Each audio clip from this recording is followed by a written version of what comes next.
ये सवरा तू तो है रखवालो रुजक रोटी दे बावालो। नमस्कार मेरे किसान मित्रों, देश किसान किसान यूट्यूब चैनल आज आपके सामने एक ऐसी फसल लेकर आया है जो आपको कम लागत में अच्छा मुनाफा देगी और जोरदार उत्पादन के साथ आज हम ऐसे किसान मित्र से मिलाएंगे जिन्होंने आज ये फसल लगा रखी है और उसका पूरा बायोडाटा लेंगे कि किस तरीके से इस फसल को लगाया जाता है और किस समय लगाया जाता है और इसमें कौन से खाद बीज डाला जाता है और ये बीज कहाँ पर उपलब्ध होता है और इसकी खेती किस तरीके से की जाती है।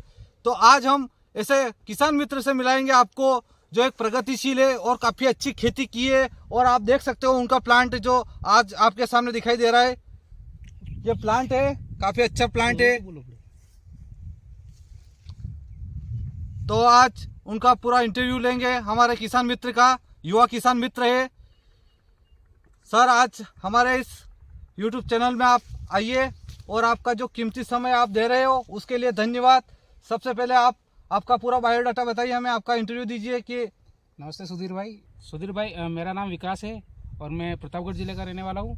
पहले तो थैंक यू बोलना चाहूँगा क्योंकि देखो आज के ज़माने में इंफॉर्मेशन के युग में यूट्यूब पे बहुत सारे ऐसे चैनल है जो फेक इन्फॉर्मेशन देके लोगों को गुमराह करते हैं। तो मैंने आपका काफ़ी टाइम से चैनल विजिट किया है और मैंने देखा है कि जो सटीक इन्फॉर्मेशन होती है, जो ऑथेंटिक इन्फॉर्मेशन होती है, वो आपके चैनल से लोगों को मिल रही है। तो उसके लिए बहुत बहुत धन्यवाद आपका।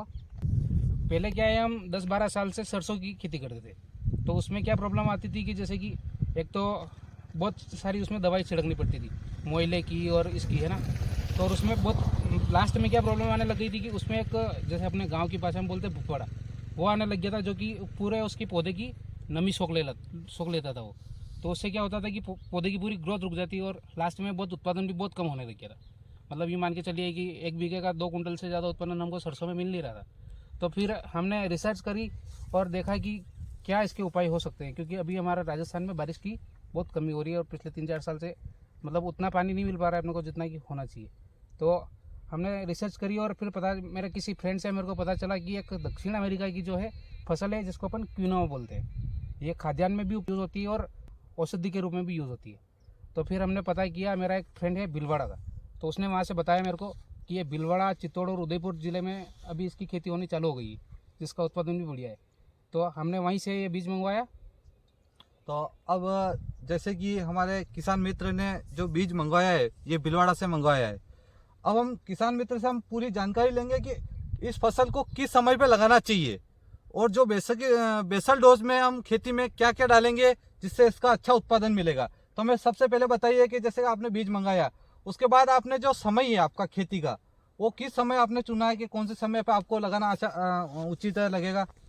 वैसे तो ये मैं बोलता हूँ कि ये पूरा मतलब सरसों का सब्स्टिट्यूट है, मतलब जैसे सरसों की खेती होती है वैसी होती है।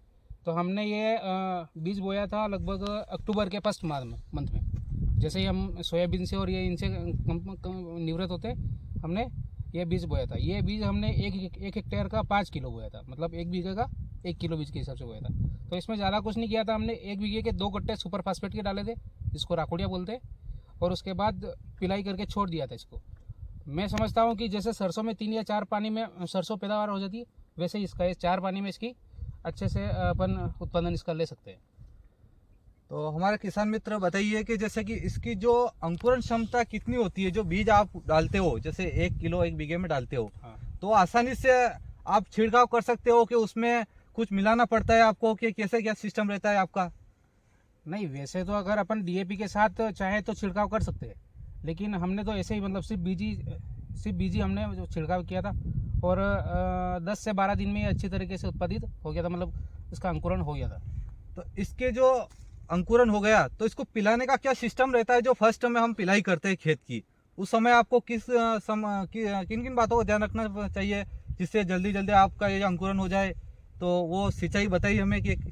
ये शुरू में तो हमने क्यारी पद्धति से इसको पिलाया था, फिर और 15 दिन या 20 दिन बाद हमने निराई गुड़ाई करके इसको पिला दिया था। जैसे कि आप जो फर्स्ट सिंचाई करते हो उसके बाद सेकंड सिंचाई कब करनी चाहिए। पहली सिंचाई के बाद हमने 15 या 20 दिन का लगभग गैप दिया था, 15 दिन जिसको बोल सकते हैं। उसके बाद हमने इसको छोड़ दिया था। ये मतलब अभी ठंड का मौसम हो गया है तो छोड़ दिया था इसको। उसके बाद हमने 1.5 महीने बाद इसको पिलाया वापस। तो जिस तरीके से हमारे युवा किसान मित्र ने बताया कि आप इस तरीके से सिंचाई कीजिए। अब हम आ जाते हैं, जैसे सिंचाई हुई हमारी, तो सबसे इम्पोर्टेंट होता है कि खरपतवार। तो आपने इसमें जैसे खरपतवार की कोई दवाई स्प्रे होती है या मजदूर से करवाते हो आप, कैसे क्या होता है आपका सिस्टम इसमें? वैसे तो इसमें अगर अपन दवाई स्प्रे करना चाहे तो वो भी कर सकते हैं, लेकिन हमने मजदूर से करवाया था, क्योंकि इसका जो हाइट है वो काफ़ी हो गई थी, तो उससे क्या है सारे खरपतवार नष्ट नहीं हो सकते थे, तो हमने इस बार मजदूरों से करवाया था। काफ़ी अच्छी जानकारी, जैसे कि लेबर से इन्होंने खरपतवार सफाई कराई।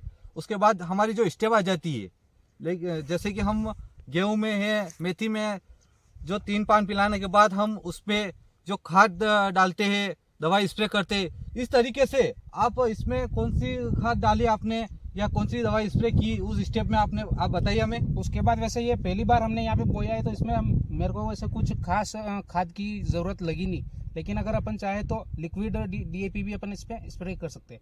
मेरा सबसे बड़ा मोटिव जो था इसको बोने का वो था कि हमारे इस क्षेत्र में नीलगाय का बड़ा प्रकोप है, तो मेरे को पता चला कि ये जो पौधा है, ये जो फसल है, इसको ना तो नीलगाय खाती है और न इसका जो कलर है, इसकी जो सुगंध है ना, उस वजह से नीलगाय इसके आसपास भी नहीं आती। तो सबसे बड़ा मोटिव जो था, हमारा सबसे बड़ा उद्देश्य जो था, वो था कि नीलगाय से इसको बचाना है। इसलिए आप देख सकते हैं हमने कहीं मेहरबंदी भी नहीं कर रखी है, कुछ भी नहीं कर रखा है, फिर भी ये नीलगाय ने इसको कुछ भी नुकसान नहीं पहुंचाया। जैसे कि हमारे युवा किसान मित्र ने बताया कि नीलगाय, आज के समय में नीलगाय का काफ़ी प्रकोप है, हर जगह है नीलगाय का प्रकोप, और काफ़ी मात्रा में नीलगाय है। वो आज इस फसल के आसपास भी नहीं आती है। सबसे बड़ी बात है कि इसके आसपास नहीं आती है, पास में आएगी तो इसके दूर होके निकल जाएगी, ज़्यादा पास में नहीं आएगी, क्योंकि इसका कलर काफ़ी अलग है, और जो इसकी जो सुगंध होगी शायद वो उससे दूर रहेगी। तो सबसे ज़ोरदार वरदान है ये फसल। अब हम बात करेंगे, जैसे कि जो फसल है, जो हम देख रहे हैं यहाँ पर आकर, तो कहीं लाल हो गए, कहीं इसमें नीले नीले, तो ये पकने का क्या समय है इसका? जैसे ये लाल हो जाती है तो ये पक जाती है, कि क्या सिस्टम रहता है इसका, पूरा बताइए हमें। जी, एक्चुअली क्या है, ये पहले तो हरे कलर की रहती है नीले, और उसके बाद अब ये देख रहे हैं आप, लाल हो गई है। अभी 10-12 दिन में ये थोड़ी पीली पड़ने लग जाएगी, इसके जो पत्ते हैं वो भी पूरे पीले हो जाएंगे इस तरह से। उसके बाद इसकी कटाई हम कर सकते हैं। मेरा अंदाज ये है कि अभी ये 25 तारीख के आसपास, 25-26 जनवरी के आसपास इसकी कटाई हम कर सकते हैं, जैसे कि सरसों की होती है वैसी। जैसे कि हमारे किसान मित्र ने बताया कि जैसे कि ये 3 कलर हो जाते हैं इसके, फर्स्ट में हरा रहता है, फिर रेड हो जाता है, उसके बाद धीरे धीरे ये पीला पड़ने लग जाता है। इस तरीके से ये अपना कलर भी चेंज करता रहता है, और उसके बाद लास्ट में इसकी कटाई की बात आ जाती है। तो अब किसान मित्र हमें बताइए कि जैसे कि आप जो लास्ट में इसको पिलाने का जो सिस्टम रहता है, क्योंकि जो उत्पादन मिलता है वो हमें मतलब लास्ट जो पिलाई करते हैं उसमें अच्छा मिलता है, तो वो किस समय हमें पिलाना चाहिए जिससे हम अच्छा उत्पादन ले सके? जी, अभी अब इसका समय हो गया है सुधीर भाई, हमने 15 से 20 दिन हो गए इसको पिलाए हुए है ना, तो अभी 1-2 दिन में हम इसको पिला के अब छोड़ देंगे। तो ये 25 तारीख, जैसे मैंने बताया, 25 तारीख के आसपास इसकी कटाई होगी। फिर अपन जैसे सारी फसलें निकालते हैं थ्रेशर के माध्यम से अपन निकाल सकते हैं। अगर उत्पादन की बात करें तो मेरा जो अनुमान है, और जो मेरे मित्र लोगों ने इसका उत्पादन लिया है, वो है 30 क्विंटल 1 हेक्टेयर। मतलब अपने यहाँ गिने तो 5 से 6 बोरी क्विंटल 1 बीघे का अपन उत्पादन ले सकते हैं। और बात करेगी मंडी की, तो अपने राजस्थान में अभी निम्बाहेड़ा चित्तौड़गढ़ ज़िले में, वहाँ पे बहुत अच्छा इसका भाव मिलता है। एक ही मंडी है मेरे हिसाब से, वहाँ पे अपन इसको बेच के वहाँ पे अच्छा भाव ले सकते हैं। जो हमारे युवा किसान मित्र ने बताया कि इसकी मंडी कहाँ पे लगती है, किस तरीके से इसकी कटाई होती है, कौन सी मशीन में निकलता है।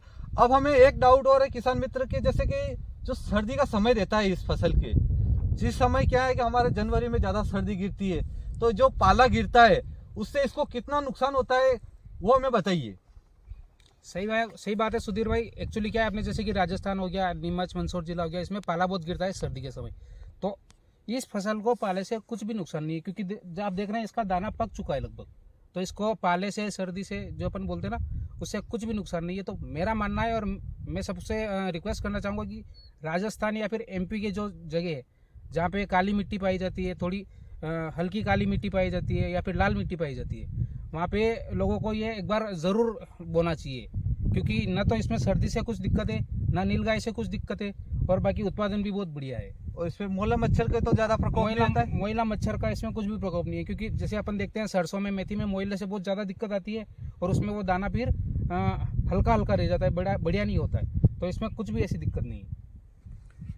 जैसे कि हमारे किसान मित्र ने जो बताया है, जो किनोआ की फसल ना तो इसमें ज़्यादा कुछ खाद की ज़रूरत है, ना इस पे दवाई स्प्रे की ज़्यादा ज़रूरत है, ना ये पाले से जलता है, ना ही इसमें नीलगाय का प्रकोप है। जो फसल है काफ़ी ज़ोरदार फसल है, जो किसान के लिए कम खर्च में काफ़ी अच्छा मुनाफा देके जाने वाली फसल है, जो आप किसान मित्र लगा सकते हो। और हम अपने जो डिस्क्रिप्शन में हम हमारे नंबर देंगे, उस पर आप जाकर इस बीज की खरीदारी भी कर सकते हो। और हमारे किसान मित्र ने जो जानकारी दी है काफ़ी अच्छी जानकारी दी है। इस तरीके से आप हमारे जो युवा किसान मित्र ने बताया है उस तरीके से आप खेती करो और अच्छा उत्पादन लो। देश किसान यूट्यूब चैनल पर जो किसान मित्र नए आए हैं वो हमारे चैनल को सब्सक्राइब करें, लाइक करें और जो हमारे युवा किसान मित्र ने जो बताया है उनकी राह पर चलकर एक अच्छी खेती करें और अच्छा उत्पादन ले। जय जवान जय किसान।